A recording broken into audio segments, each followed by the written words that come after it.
തെന്നിന്ത്യൻ സിനിമയിൽ ഇപ്പോൾ റീ റിലീസുകളുടെ കാലമാണ്. നിരവധി സിനിമകളാണ് റീ റിലീസിലൂടെ വീണ്ടും പ്രേക്ഷകരിലേക്ക് എത്തുന്നത്. ഏറ്റവും കൂടുതൽ റീ റിലീസിലൂടെ എത്തുന്നത് മോഹൻലാൽ ചിത്രങ്ങളാണ്. ലാലേട്ടന്റെ റീ റിലീസ് ചിത്രങ്ങൾക്ക് ആരാധകർ നൽകുന്ന വൻ വരവേൽപ്പ് തന്നെയാണ് ഇതിന്റെ കാരണം. ഒരു പുതിയ സിനിമ റിലീസ് ചെയ്തതുപോലെയാണ് ലാലേട്ടൻ സിനിമകളെ ആരാധകർ വരവേൽക്കുന്നത്. ഇപ്പോഴിതാ മറ്റൊരു മോഹൻലാൽ ചിത്രം കൂടി റീ റിലീസിലൂടെ പ്രേക്ഷകരിലേക്ക് എത്തുകയാണ്.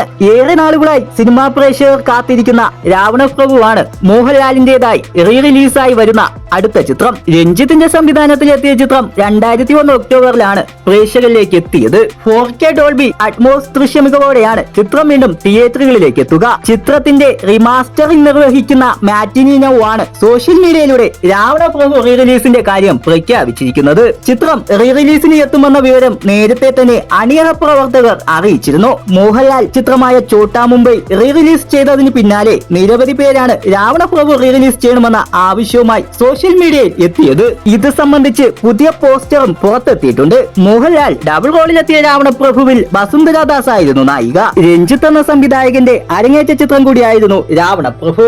1993 പുറത്തിറങ്ങിയ ദേവാസുരം എന്ന ചിത്രത്തിന്റെ രണ്ടാം ഭാഗമായിരുന്നു രാവണപ്രഭു. ദേവാസുരത്തിന്റെ കഥയും രഞ്ജിത്തിന്റേത് തന്നെ ആയിരുന്നു.